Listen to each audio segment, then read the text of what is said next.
Hi, good morning, everybody. Thank you so much for being here.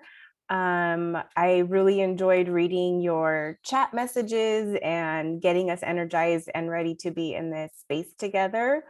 For those of you who may or may not know, our initial event was hate bombed. So I want to acknowledge our speakers for persevering and still finding time to come back and be with us in community. And to all the attendees here today that are ready to learn a little bit more. I attended a PAHI conference on Thursday, and one of the speakers said a phrase that I've heard before, and I don't even know where the quote is from, but it was no history, no self, no history, no self. And Kapwa was chatting in a Discord room. And when I wrote it out to them, like seeing it visually, then they kind of had this like aha moment, right? And so today we're going to talk a lot about history and how that impacts us and how learning our history really helps to get to know yourself, right, in terms of our complex layers of identity. So I have Professor Jennifer Derillo with me. Oh my gosh, I'm so sorry, I didn't introduce myself. I tend to do that. I'm Amber Alatorre. I'm a counselor at Mesa, and I am one of the Kapwa coordinators. And my partner in crime is Jennifer Derillo. She's the English partner. And then we have the amazing Caitlin Choi from Work-Based Learning, who helped put this together. So I'll toss it over to you, Jen. Thank you so much, Amber. Thank you for bringing in that quote from APIA. I think that's perfect. And I think that's perfect just for what we keep trying to do with Kapwa, this idea of just understanding not just our own histories or our families' histories, but the histories of other groups that have been marginalized and oppressed. And then that way we see all of the overlaps among these communities. And on that note, I'd like to begin by doing our land acknowledgement. So next slide, please, Caitlin. Thank you. All right, so we acknowledge that we are holding this event on the land of the treaty territory of the Kumeyaay First Nation.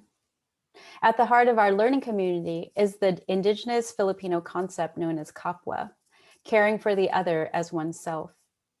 Thus, as settlers and immigrants, we honor their land, tending to this ancestral soil with light and healing.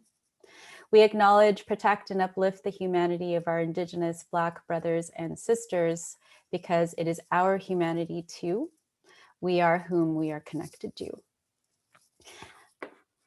So thank you for that.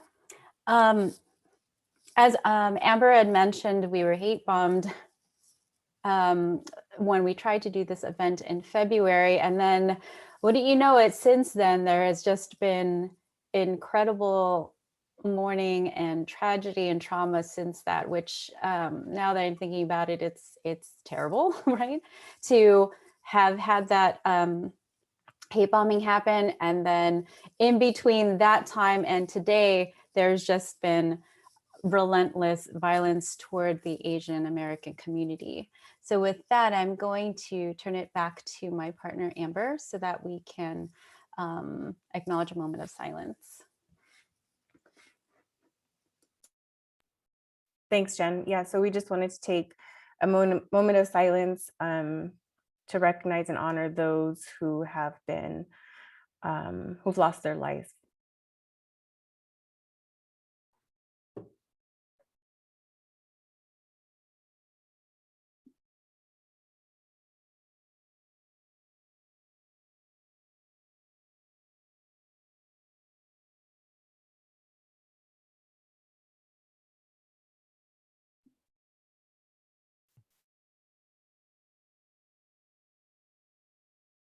Thank you. Can we have the next slide, please? So it is my honor and privilege to introduce you all to our student moderators. First is Willow Ralph Descartes. She's a student at Mesa College and former intern for Amar Kampa Najar for Congress, majoring in sustainability, and she hopes to transfer to SDSU to study environmental systems. with the emphasis in policy. She aspires to be able to impact both a policy to prevent corporate abuse of the environment, as well as the marginalized groups within the environment. During her internship with Campu, she worked with she worked one-on-one with the voters of the 50th district to put people before politics, patients above profits, fight to reward work, not just wealth, and stand up to the fossil fuel industry to save our planet. And our second student moderator from Kapwa is Kiel. Next slide, please. Just kidding. There she is. Okay. Hoga, she is a Filipino-American first-year student at Mesa, and she's also part of Kapwa. She's passionate about music, theater, sound design, and sharing stories. She currently works as a main editor for Illuminating Diversity, a podcast dedicated to empowering women of color in every episode. This semester, her short documentary theater play, How We Talk About Racism, is being produced in City College's New Play Festival. In her free time, she enjoys being captain of Hestia Winter Guard, and she hopes to transfer to UCSD and major in interdisciplinary computing arts for music technology. It's a really cool major. And I think next I am turning it over to Jen. Thank you, Amber. We also wanted to mention that we have one of our amazing mental health counselors here, Linda. Linda, do you want to just kind of briefly tell us about the resources that you and your team offer?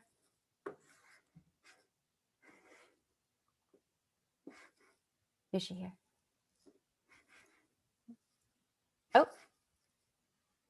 there it is. She dropped it in the chat. So if anybody ever feels like they need to have an individual session, oh, I forgot we're in a webinar style. Caitlin. So I think you have to unmute her.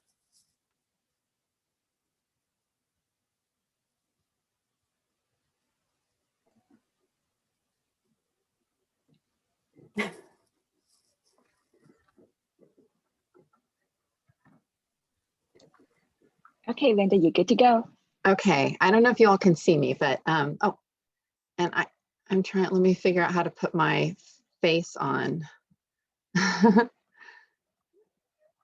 Yeah, okay, so those are peaceful trees because somehow I can't figure. But I'll let you all know that I'm Linda Gibbons-Croft from Student Health Services, and we have services available to all students who are enrolled. Individual therapy, we have group offerings like BCom, we have a Black student chat group, and we also have a games group going on and a lesbian, gay, bisexual, transgender questioning group happening on Wednesday. So check us out. I'll make sure that I put our link in the chat, and I'm still trying to figure out how to get my video going. And if you have any questions now, I can answer them.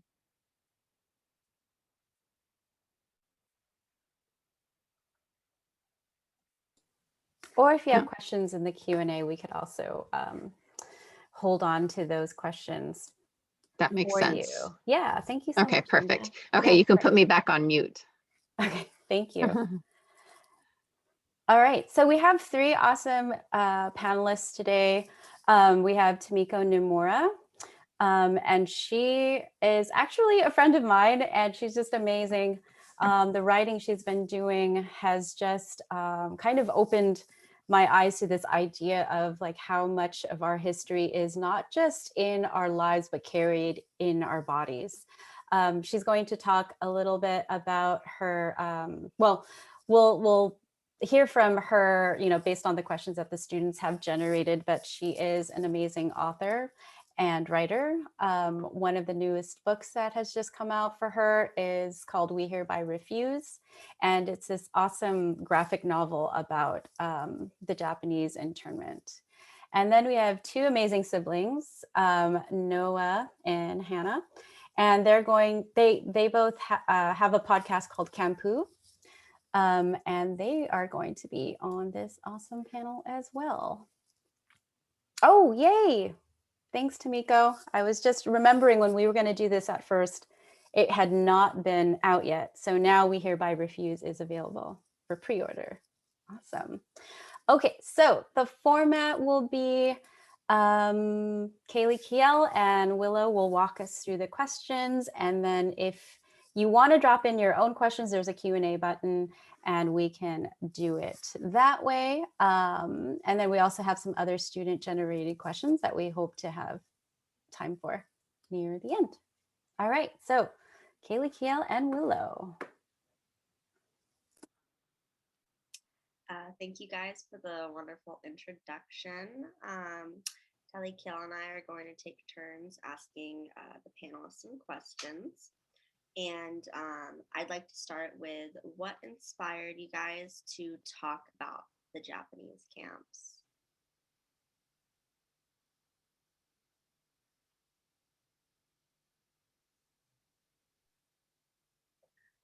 All right. Do you have a preference for who answers first?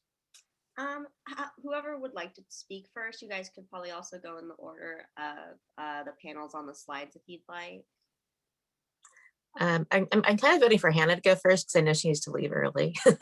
So Hannah? Yeah, thank you, Tamiko.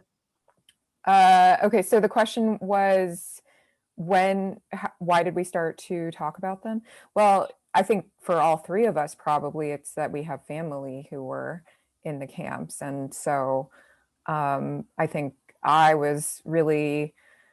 I kind of knew about it from a very young age. I think that's not something that's very common for like the older generation of people born after the camps. But I think by the time that I was growing up, my dad, would talk to us about it. And my mom was a librarian and she would bring home all of these books about it for us. And so I started doing projects on the topic in high school. And I did a project that involved, I was actually just talking about this in a conversation with Tamiko on Twitter about how I did this project where I interviewed a bunch of former incarcerees, including my grandmother and some family friends, and then wrote some questionable poetry on the topic. But it showed that early inclination in that direction, I think. And then that kind of just kicked things off. I was doing projects on the subject from pretty much throughout high school. I did one on my great grandmother and her immigration to the United States, and then also in college, and then started working in museums. And so I guess it's just been lifelong for me, but I think Noah would have a very different version of that. So yeah.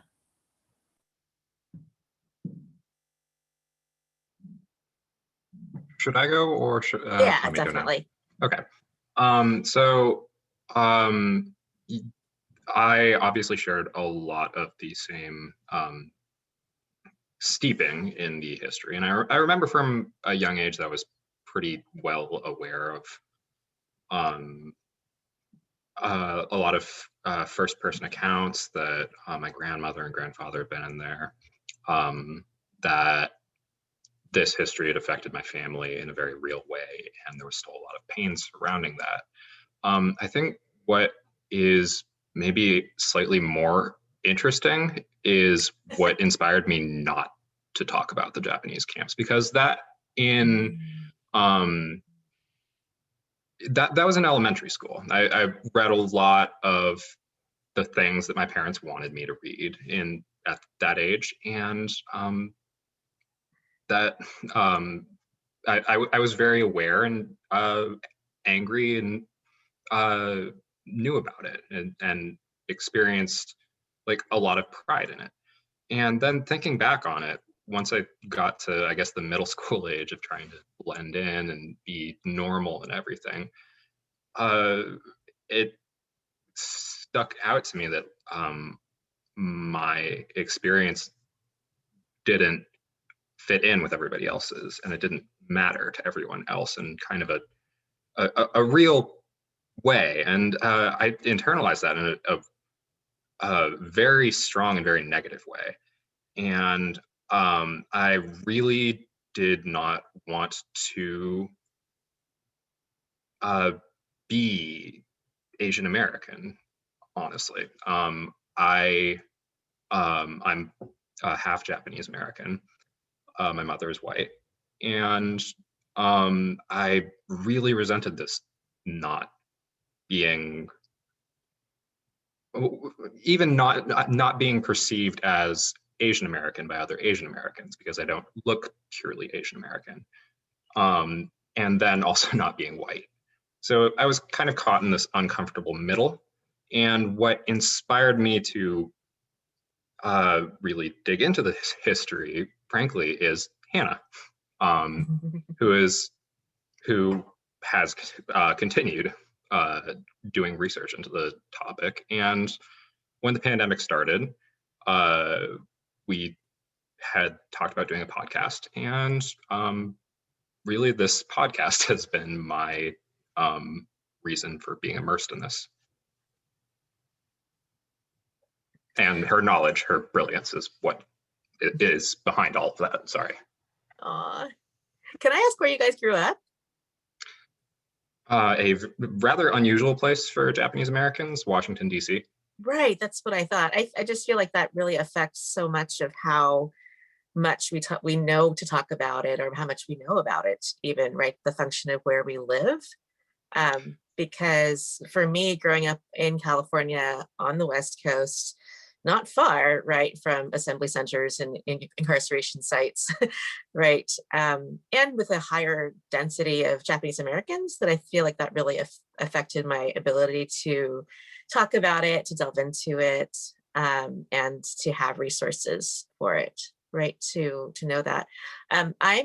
I really grew up in the same way, knowing that I had, this history, knowing that my family was in camp. But I think because, like little kids don't necessarily, it's like the water you swim in, right? You don't really know what you don't know, or what's kind of outside of it. And so for me, it was always sort of, oh yes, this happened.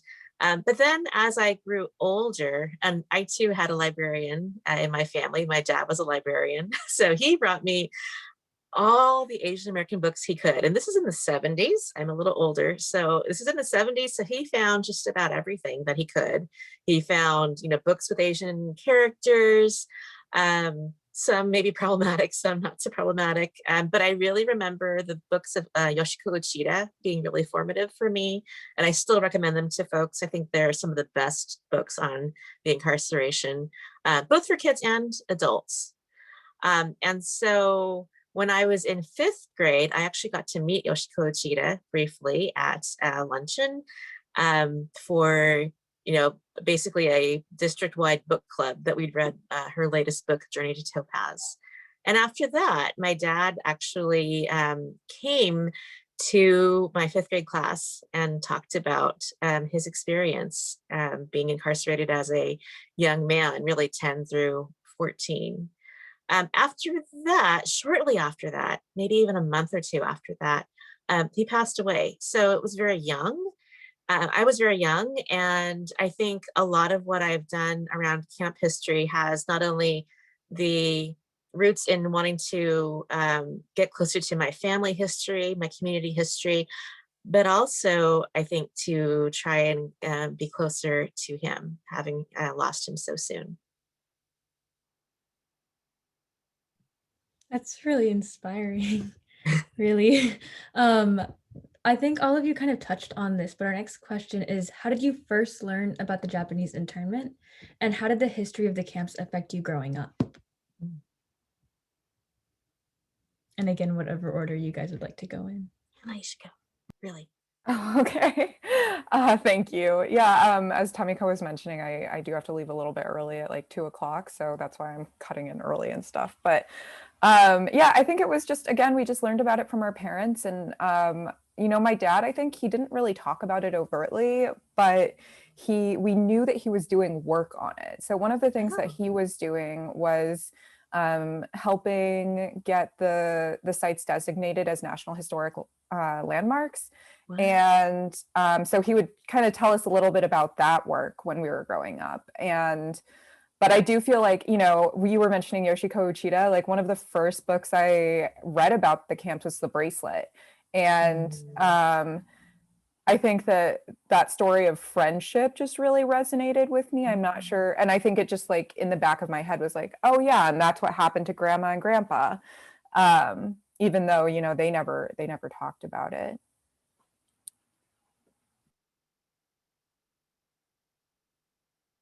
You want to add anything, Noah? Um, sorry, so the question was how we first learned about it and the history of the camps affecting us. Okay, so let's see. I think the Japanese American community, many of us, I won't speak for all of us, have internalized a lot of pride and consciousness as being immigrant Americans and being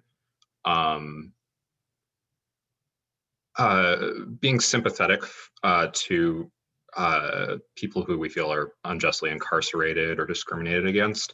I remember when I was growing up, 9/11 happened sometime when I was in 3rd grade, I think. And at the time, there was a lot of talk of incarceration of Muslim Americans or surveillance of Muslim Americans again. And I think probably one of our prouder moments as a community is, in hindsight, is that a lot of Japanese Americans, my dad included, stood up and said, no, absolutely not, this is wrong.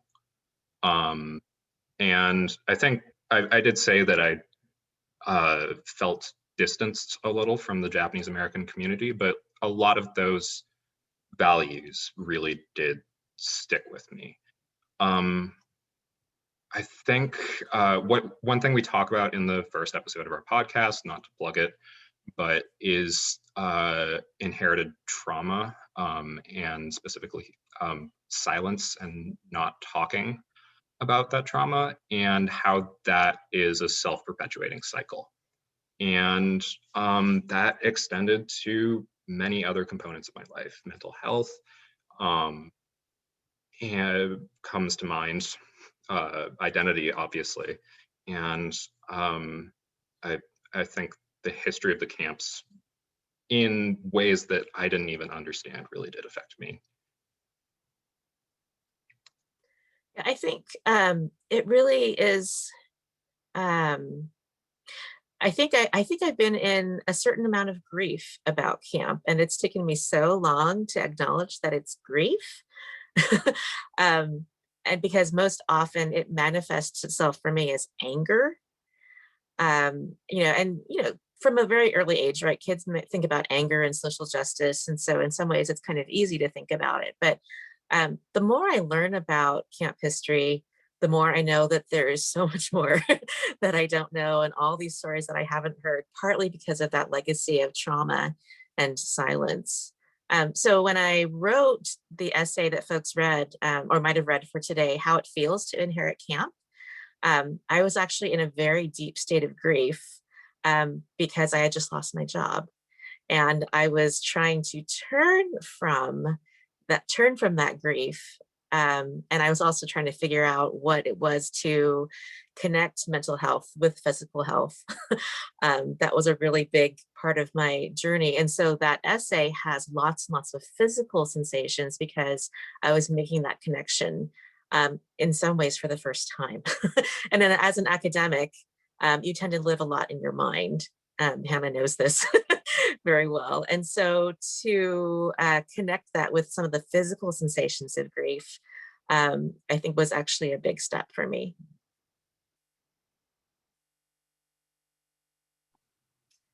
Thank you guys for sharing that. I'd like to segue into another question, kind of touching on, having like a Japanese like representation in media in general, like with the books that you guys read.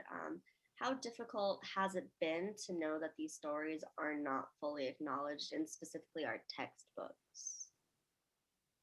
And then I guess if Hannah would like to go first, just so that she can make sure she can get out of here, and then whichever order you guys like. Yeah, thank you so much to the other panelists for this. Yeah, I think it's always challenging, you know, like I remember in 9th grade that we spent, I think, a 50-minute class period on the history of Japanese American incarceration during World War II. And during that 50-minute period, I remember thinking, like, I'm 14 years old and I know more about this history than my teacher does, because I heard what she was saying and I was like, that's not correct. Like, there were, you know, like numbers things that she was saying, and she was a great teacher too. It wasn't that, but like she'd never been prepared to teach that subject either. So like, you know, these teachers were coming into the classroom having never learned about this stuff in their classrooms either, and then we're being told, okay, well now you need to condense this into 50 minutes. They're underpaid, have not enough time to prepare for these classes, and then, you know, after that, and we spent like 3 months on Franklin D. Roosevelt, which was to me kind of like, you know, you spend like 3 months on Franklin D. Roosevelt, and then one of those 50-minute periods goes to what he did to 120,000 people of Japanese ancestry. So yeah, it's really hard to not see it in the textbooks. And also, I think textbooks are sometimes just like not the best source of information. And I would just kind of urge everyone to move away from like those like US history textbooks, 1900 to, or post-Reconstruction to present or whatever, because it's just, you can't ever cover enough stuff in that. Like, I think that, you know, the books that Tamiko is working on and the documentaries that have come out by Japanese Americans and the podcasts and that sort of stuff, that's real community-based information, you know, and I think that stuff isn't being taught enough in our schools. Although I'm like very hopeful, because I have actually heard from a few K-12 teachers who said that they were teaching the podcast in their school. So I think that more and more people are like appreciating that, but I also think that there's like a severe limitation on the ability to empower them to do that sort of work, because, you know, there's so many rigid guidelines. They're penalized for really bringing creativity into the classroom sometimes. So, and I feel like I often just see that work being done at the college level, and I would love to see that being something that we really start demanding and advocating for in the K-12 level too, because I just think that's a crucial part of our education. I really, really strongly agree with Hannah's point, and a pet interest of mine and a bunch of the podcasts I actually listen to are in fact geared toward public policy and education policy. And I mean, we have a lot of problems in this country, but one of the greatest ones, and I think one that is really difficult to measure the effect of, is how much we fail children from very early on in their lives. And textbooks are a big part of that. There's no real federally regulated textbook. We don't have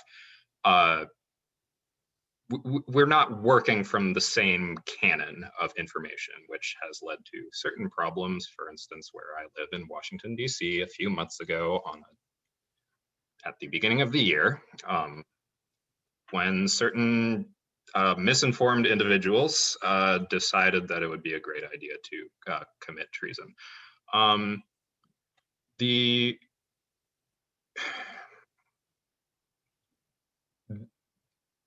As far as textbooks, I can't really say whether it affected me personally all that much, because I knew all this, and being completely socially oblivious, I did not know that everybody else did not know about this for a very long time, and was just sort of taken aback when I found that out, embarrassingly late in my life.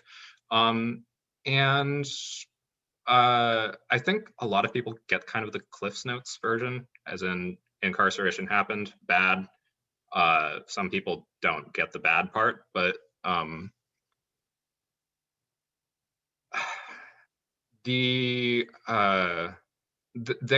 don't want to make it sound like this is not a harmless issue. I know for American Indian or First Nations children, for instance, it's incredibly painful to read about how their history is misrepresented in textbooks, and how there's still this narrative of manifest destiny and other things like everybody else was meant to have this land that they were already on and had such a history and such a culture intrinsically tied with. And it wasn't painful for me personally, particularly. It's painful, and that informs us. Yeah, I mean, textbooks are an interesting thing, right? I didn't realize that so many of our social studies textbooks and history textbooks are made in Texas, right? Which, you know, if you start to think about where that is coming from, right, as a, you know, as a geographic location, as a former part of Mexico, you know, but really, you know, it's got, and I don't know how big the market is on how many textbooks, right, are produced in Texas and distributed, but a lot of them are in Texas. And I think really, and I write about this in how it feels to inherit camp. I did not get a 50-minute class, Hana. I love to have a 50-minute class on camp. I got in high school, and not until high school. And this is in California. I got maybe 2 to 3 paragraphs, I think, on camp in AP US history, right? And AP US history, right, was very much about, you know, the founding fathers, not the founding mothers, the founding fathers, right? Manifest SC and so on and so forth, right? So things haven't changed a whole lot either. And I find too that in, you know, maybe the other thing that, circling back to our earlier question about, you know, what inspired you to write about it, I think part of it is that huge silence in the curriculum, right? And in our larger discourse, because, you know, I will find people even on the West Coast who are like, wait, we had camps? And, you know, you have to start way back at the beginning, and start with, you know, the story of anti-Japanese American discrimination. So there's so much that I feel like we keep restarting the conversation over and over. But one of the things I really appreciate about Campu, the podcast that you guys have done, is that it really centers the voices of Japanese Americans in ways that some of the curriculum that's out there does not. It really prioritizes the voices and the perspectives of those who lived it and experienced it, and works with a Japanese American community-based resource to do it. Those are all things that a lot of resources out there do not do. So thank you, guys. I think if I can just respond to that that was something that we were very intentional about prioritizing from the beginning, because we were like, and actually the way that we thought about that wasn't just in terms of like whose voices we're prioritizing in the narrative, it was also whose voices are we prioritizing as an audience. And for us, the audience that we were like very clearly like, we want to reach this audience, and this is the audience that we're centering, was Japanese Americans and the descendants, you know? And for us, the story was like, okay, well, we want to talk about the stories of our grandparents and of our great-grandparents and of our parents. And that needs to center their voices, and they need to get something out of it that's not just that curriculum, because most of them already know that stuff, you know, like we have gotten that. Like I could have taught that class in 9th grade.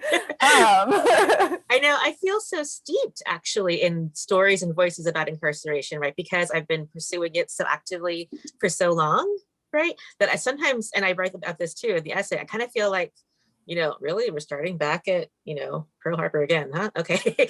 You know, I do feel that, you know, it doesn't feel quite cliche, but it does feel this like, oh my gosh, I can't believe we're telling the story again. But Campu really does a fantastic take and twist on what a lot of us knew. So I love that, you know, you sort of started with that as your audience, and then it was like, if other people find that useful, great, but this is who we're working for first, right? Your base audience. I love that. And I think that's an important like educational tool as well, to be like, you know, we need to learn to decenter ourselves in conversations that aren't about us. And I think for a lot of Asian Americans, that's kind of like the norm, you know, like we're rarely the center. So we know how to decenter ourselves Yes. at every turn. So I think for us, it's also like practicing, like, what does it mean to take up that space occasionally? What does it mean to actually say, no, when these stories are about us, we deserve to have our voices centered here and to have this story be told from our perspective, as opposed to like from this perspective of the state. You know, one thing that I hear a lot in American Indian studies is it's so easy to talk about the structure of the state without ever talking about American Indians, right? And I think that's extremely true with American Indians, but it's also true with a lot of other people, right? It's so easy to talk about government without ever talking about the communities that those policies are impacting. And so I think that like revising the way our history is taught to center those communities as opposed to centering the policies, which are really made by a very elite, small group of people, is kind of important for our education. Hannah and I sort of went with that for a minute, so sorry. You guys are fine. Just looking at the clock, I know Hannah has to leave pretty soon, so I want to jump in with our last question in this section of our webinar.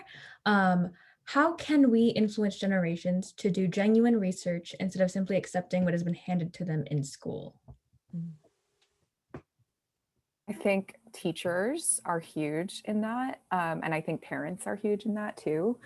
And I also think having the resources out there is amazing. You know, when I was growing up, back in my day, they had this thing and it was the internet, and it would go, and then you would have to it would take 5 minutes to log on. And, you know, you had Yahoo as like the primary search engine and stuff like that.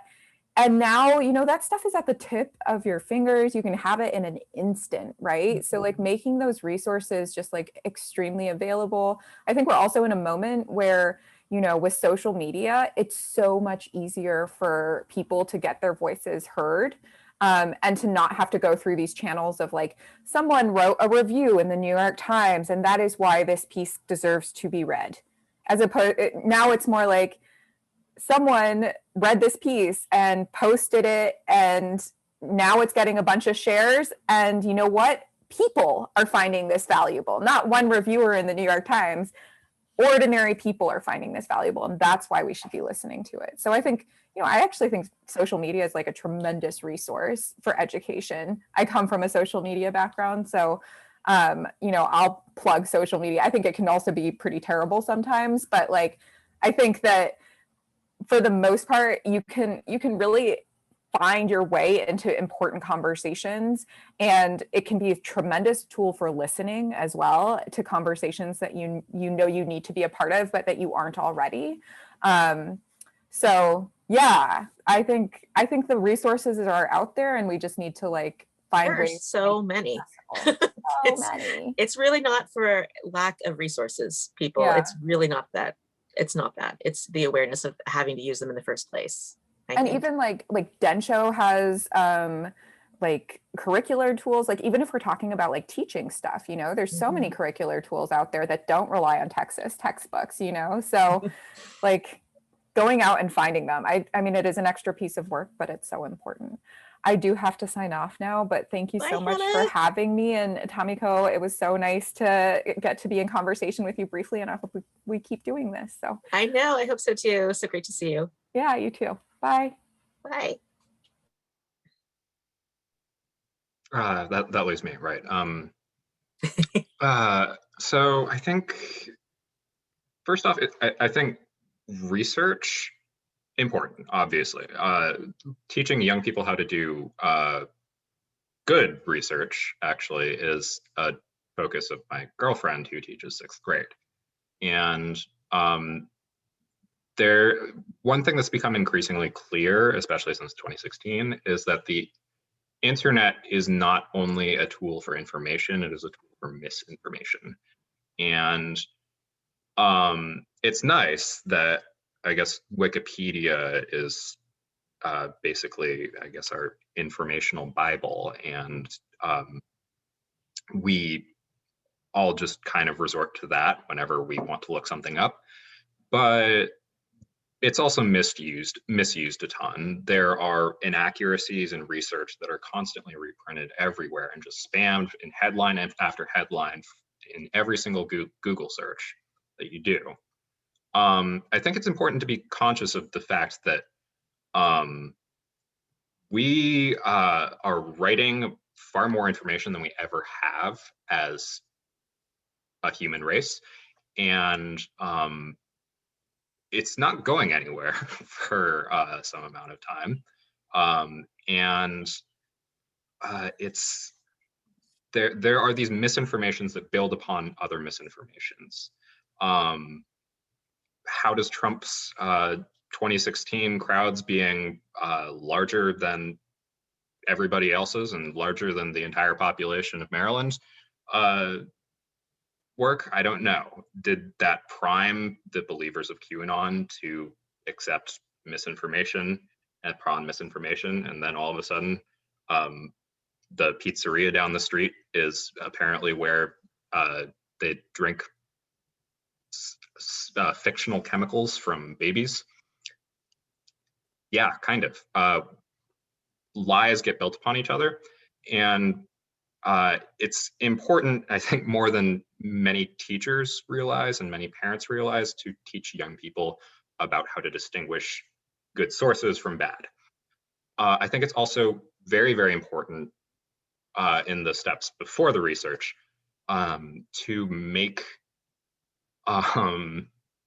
actually literally Pizzagate, by the way, chat was it's Comet Pizzeria. It's like 2 or 3 blocks down like that way from me. They don't have a basement. There was a guy who showed up there with a gun in 2016. It was bonkers. But I think it's super important to make good media for young people, and to not speak down to them. First off, they can absorb much more than many writers and many parents and many teachers think. They can absorb much higher things if they're interested, and I think honestly a lot of my interest was really generated by those fictional stories, those period pieces as far as books, and that really works, and I think it is kind of looked down upon as far as like YA writers and children's authors as being like somehow lesser than other authors and other creators, but it's very, very important work. Okay, I'm just going to mention 2 books that were really important for me in critical thinking about history. And I think that's one of the things I think is really important to get people to do, is to really think about history, who writes it, how it gets written, what gets left out, what gets ignored. So the first book is Ron Takaki's book, A Different Mirror, which is a multicultural history of America. It's old, as in the 90s, but it really, I had Professor Takaki as a professor at Berkeley in college, and he his very image of, we were seeing things from 2 very different perspectives just because of where we were, right, and who we were. That really informed a lot of my thinking about American history. The other book I'll mention, and I'll put these in the chat, is Lies My Teacher Told Me by James Lowen, which is another kind of older book, kind of classic, but again, kind of points out these holes and these silences. Both really interesting books, I think, just to, and not without their problems, but, books that really make us think about the problems of writing history and how much we can think about those problems. Oh, thanks, Jen. Great. She just put those in the chat. But yes, those were, I think critical thinking is just key for just about everything, but for history especially, I feel like it's so key and important.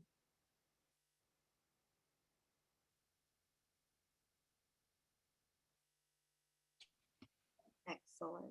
Oh, sorry, did you have more? No.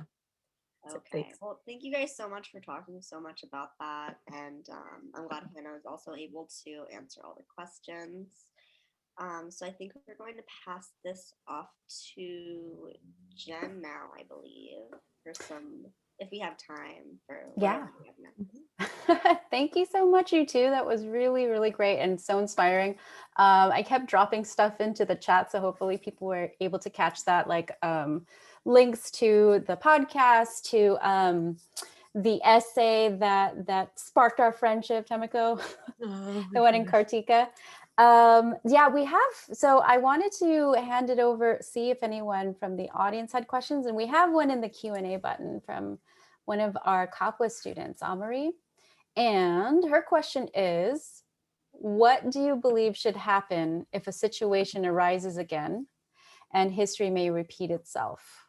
What should be done by the people or the government to eliminate discrimination but maintain safety? do you want to go first, Noah, or do you want me to take a crack at That's that? a big one. It is a big one. Would you mind going first? No, not at all. I mean, my short answer is that it's happening already, right? In the Japanese American community, we're talking a lot about the saying, never again is now, right? That there are issues of family separation, indefinite detention, government policy, travel bans, racial profiling, and the list continues on, right? So it's not a question of when, it's what do we do now?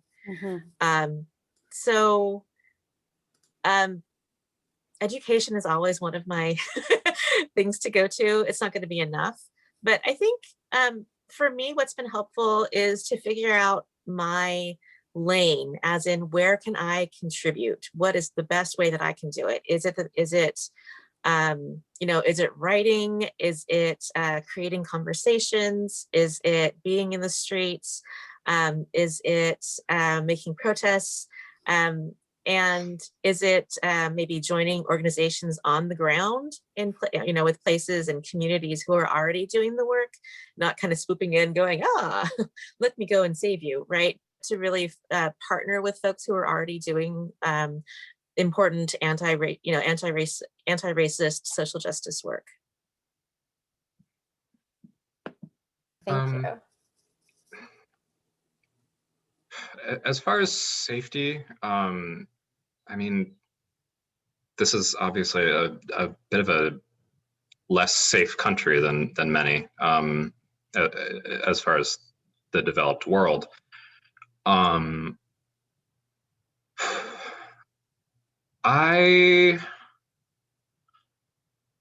actually have a lot of fear about this, because specifically technology is advancing at such a rapid pace without much diversity and inclusion, as far as I can tell.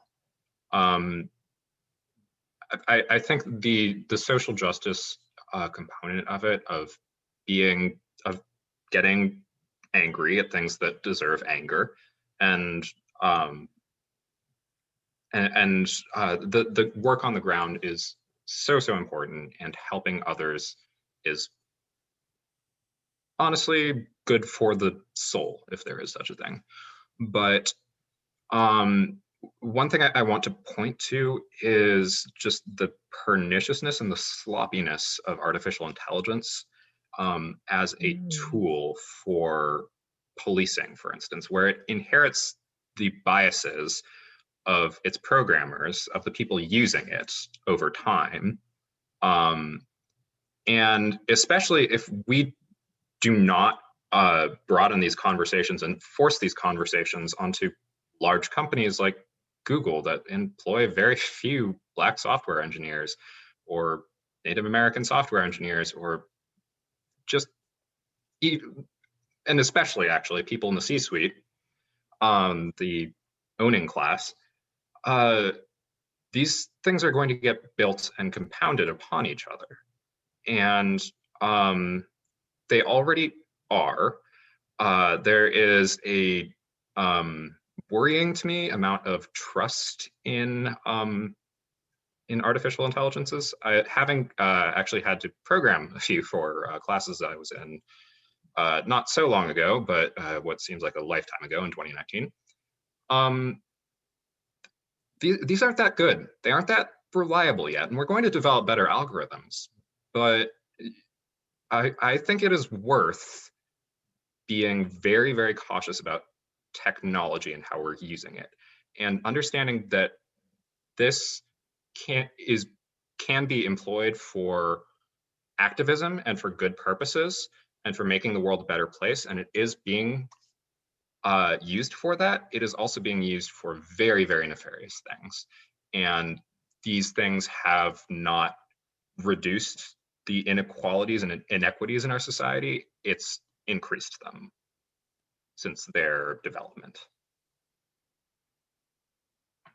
Yeah, I love that you came from this technology perspective.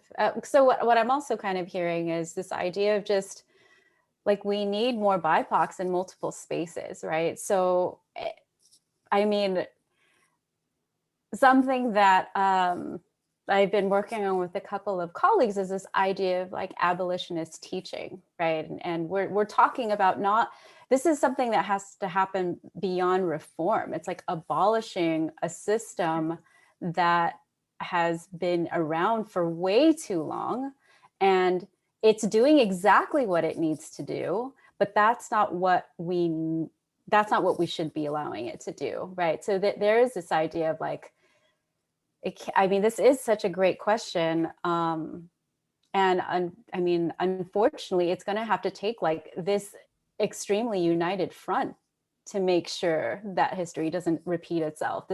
The need for, and I think Tamiko, you were also talking about this idea for cross community solidarity. Like, we can't just highlight certain groups and then just think like, oh, we're just gonna kind of work on this and then work on this. Or sometimes what ends up happening is that people think in singularities. Well, but what about this group then? But what about this cause? So instead of just kind of thinking of it as, I think everyone can have a part in something, because they all will overlap anyway. So like the technology I wasn't even thinking about, but that makes sense. And that also just speaks to like hiring practices, if you want to think about it that way too. And it's just, they're really, in this so-called post-race world, there isn't actually a lot of diversity. We're not even near that, I don't think yet. But yeah, that is a great question. And really, yes, a really big one. So we have like a bonus feature question that kind of ties in with this. But I think we wanted to kind of have you highlight maybe one question from the Padlet that you wanted to answer first. Yeah, I went through the Padlet and answered most of what I could. Oh, okay. I think it all got covered in my little column of Okay, things, yeah. unless people have other things to add, which I'm happy to answer. Yeah, no, that's okay. I actually did not know that I was able to answer the questions myself. No. So I do have something written up, but I'd actually be happy if you're cool with leaving it up to go through and answer more specifically. Yeah. Is there one that you wanted to address live? A bunch of them seem to touch on why choose a podcast for this particular kind of work. Oh, yeah. And I wanted to cover that. Okay. Should I go first? Yeah, that'd be perfect. Okay, cool. So actually, this is a question that comes up quite a bit. And it's something we honestly fell into a little, what with schools and work and everything being shut down in March and April 2020. There are a few reasons, but this did come up before, interestingly enough. I remember driving in a car with Hana at one point, like 3 or 4 years ago, and she was, I think, a research fellow at a podcast with an NPR affiliate in Minnesota at that point. And she was expressing to me that, and this media is important, but it was explaining, again, the Japanese American incarceration to a white audience. And she felt frustrated with that, and she wanted to, she was saying we should make a podcast and we would make it exactly how we want. We would include all the voices of incarcerees and center it entirely around that. And we came up with a lot of ideas, and they were like, oh, neither of us have any amount of time for this, maybe in the future. Well, that then came that future. It was less pleasant than we might have imagined, but entirely a great experience. There are a few reasons why a podcast is great. First off, some logistical ones. Money. It's very cheap to make a podcast. You can do it from your bedroom. Many people do. You can do it for free, actually. Many people do. We did not do it for free, but it was not really all that expensive. We didn't need to get expensive cameras or anything. We didn't have to stick to, say, radio time, language, format restrictions, anything like that. And we didn't have, I will say the one thing it was really expensive in was time. I'm a perfectionist. Hana is very thorough. I think she's beaten the perfectionism out of herself better than I have. But it took so much time to make even an audio thing that we liked, and that was important to us. We wanted to like it ourselves and make something that we ourselves would enjoy. And I have a little alone, bit. I can imagine just how long it took you guys to edit an episode. It was a while. Yeah. I think we counted it up, and it wound up being something like 100 hours for her, 120 to 200 for me. It takes a while. The research component, her friend helped Hana code an algorithm to better search through the Densho archives of interviews. Without that, a huge amount of it would not have been possible. It went from searching through the Densho website for about, she would search a keyword and it would come up with maybe 10 hits. First time she input it with the algorithm, about 200 interviews showed up. That's where we could get the quantity from. And actually, one thing that Hana had brought in from the very beginning was an influence in a book, Julia Otsuka's The Buddha in the Attic, which is really fascinating, really extraordinarily beautifully written. And it's written in this first person plural voice. So there's this we to it. And it expresses that we sailed across these boats, but also we were different people. We were crossing as a young teenager whose family had sold us off. We were crossing as a 30-year-old woman in hopes of finally finding a husband, et cetera, et cetera. There's such a breadth and individuality to these experiences, but also such a cohesive group voice. And that is something that we wanted. And I hope we managed to kind of simulate that in an audio way. I remember being extremely frustrated that we couldn't get that at first.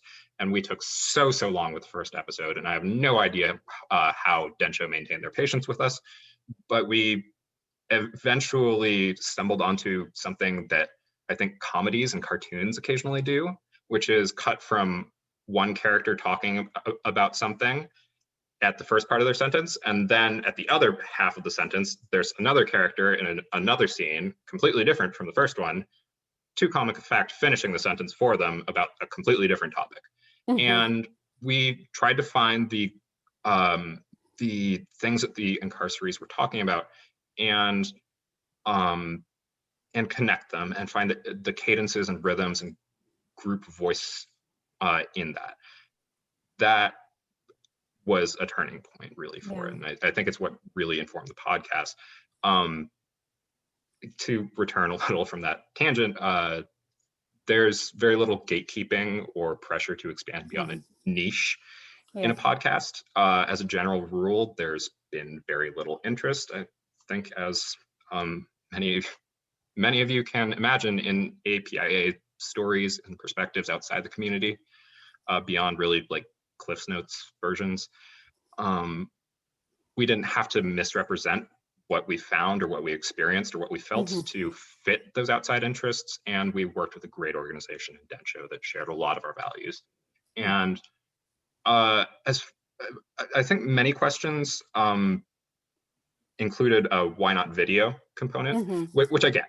I've actually interned at a post-production sound studio, which is the audio half of the video. And what I think viewers don't quite realize about film is that half of it is audio. And it's the half you're not paying attention to. That part is kind of crucial. Directors, very famous directors, Kubrick, for instance, Hitchcock, were maniacal about the sound of things. Modern directors too, Christopher Nolan, for instance, very, very specific about the sound of things.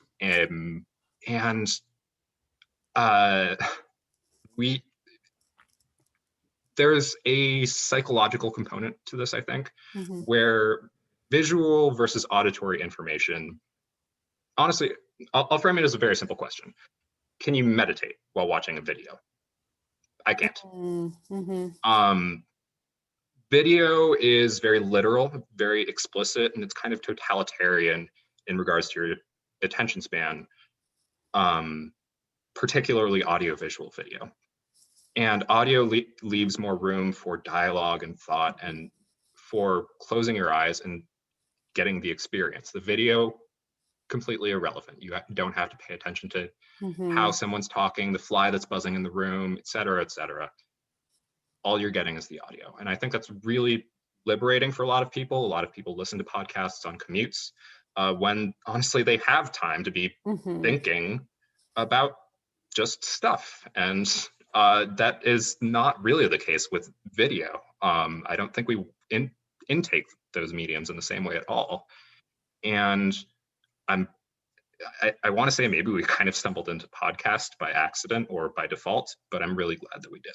Yeah, no, it's exceptionally done. And this, what you're talking about, that layering of having multiple voices is incredible because it's so dense and it does force you to listen, which to me is not just also psychological, but it's symbolic. This is something that we don't do, right? I mean, Zoom, we have Zoom and I need to see people's faces in order to know, to vibe, right? But listening to a podcast is exactly what you're saying. It's just, we're kind of, I don't want to say forced to immerse, but we're compelled to.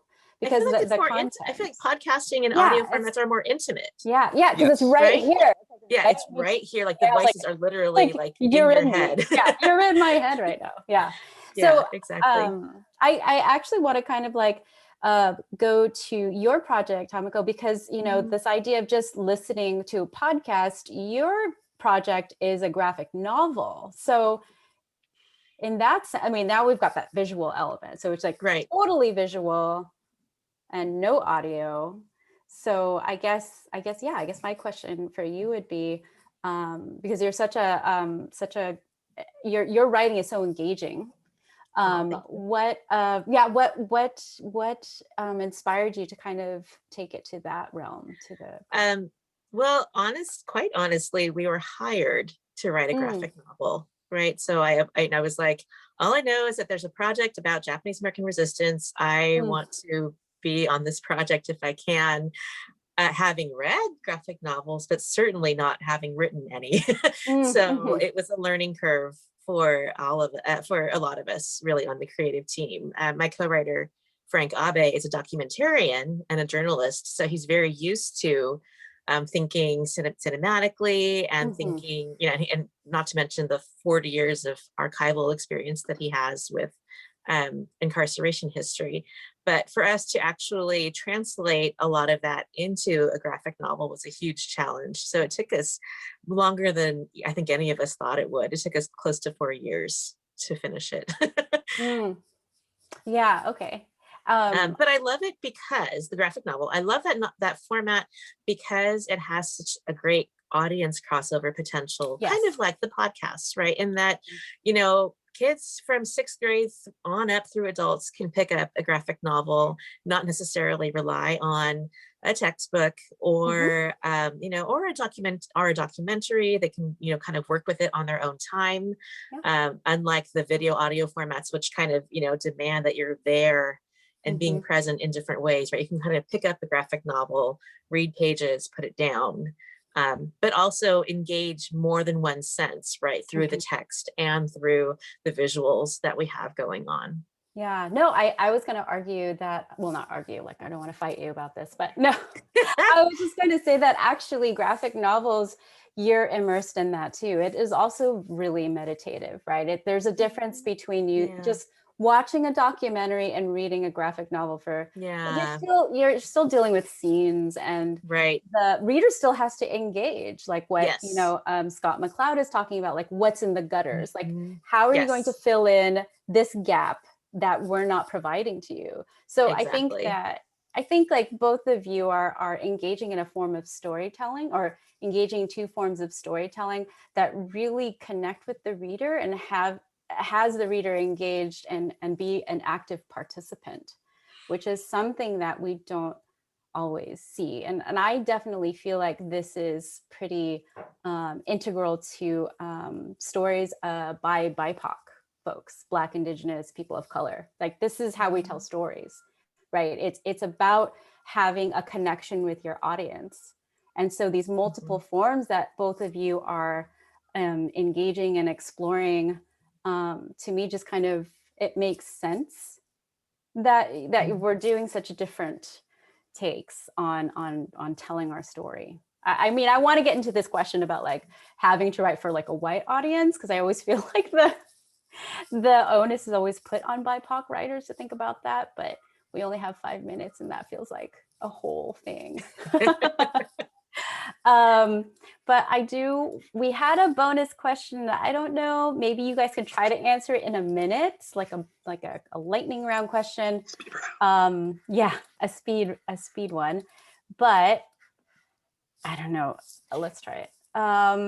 So in light of the recent rise in API hate crimes on communities and elders, what course of action do you think that we can take, or that our students can take to fight back? Maybe one thing that we could try to do.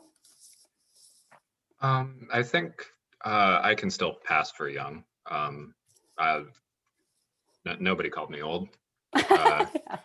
I could be a student at your college probably.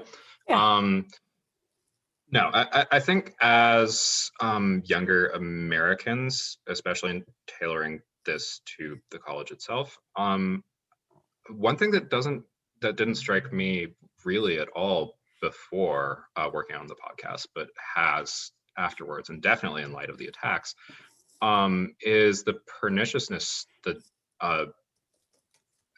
really unspoken perniciousness of ageism in our culture.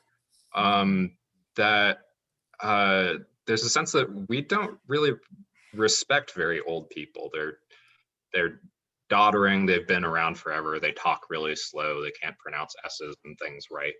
Why even pay attention to them? And that's a very real bias and threat, and many of these attacks have been against elders in our communities, and particularly against elders, first generation elders who may not dress quite according to American standards or speak according to American standards. They're barely even human. Of course you can beat them. There is, I think what we can do mostly is watch out for these impulses in ourselves and in others we know. And I think ageism is a big one that young people tend to subscribe to and not be very conscious of, particularly because of their very legitimate gripes among younger Americans with how boomers, have sorry to any boomers in the audience, have dealt with the future, the economic and environmental future of the world and the nation. And that being said, like the violence and hate are not the answer, and particularly just prejudice needs to be policed and understood, and we need to understand that within ourselves. I think just to add on to that, in addition to some of the things that I'd mentioned about figuring out how specifically you feel like you can contribute to a larger movement or to work with on the ground organizations. What's been so helpful for me is to reach out and find other communities and to really feel that healing in community solidarity within APIA communities, but also with other communities. Solidarity from the African American community has been crucial for my intellectual formation, for my artistic formation, and those sources of inspiration, I think, are important for us thinking about healing. I also want to give a shout out to the bystander trainings by Hollaback that I've heard really great things about, really concrete things that folks can do if they witness or are victims of an attack.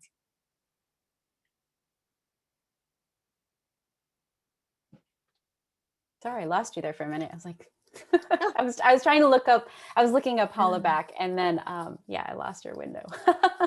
Thank you for that. I'll share that. I think I had someone shared this with me too. But yeah, let's put that in the chat. Also for everybody here, I also shared a link to our slideshow. The last two slides does have, oh, you know what, let me see if I can screen share. A list of, what do you call it? Organizations and resources. Oops, I can't do this. Not very good here. Oops, nope, I can't do it. I'm not the host. Okay, so there it is. Thank you, Caitlin. So we have a couple of slides that have our AAPI organizations and resources. And I think, so what, Tamiko is talking about, this idea of just like finding other folks doing this work. What cross community solidarity is something that we need to really just kind of uplift and amplify and be part of. It could feel very overwhelming to figure out, like, how can you solve the world's problems? But I think even just by your being here and everyone sharing the space with us and listening, just listening, right, is something that's very important. So I would like to thank you both again for being able to reschedule this with us. It's been so inspiring to hear you. We were very upset when we had to cancel, but you guys were also very gracious with your time then, checking in with our students, making sure everyone was feeling supported and seen and heard. So everybody that's left, if you can just leave some love for our panelists, they can see it, and that way they can feel it and carry it out with them. Thank you everyone for being here. Thanks for coming, everyone. Thank you. Yay. All right. Hey, Jen, I'm finally going to Vona. Oh, wait, really? Yes.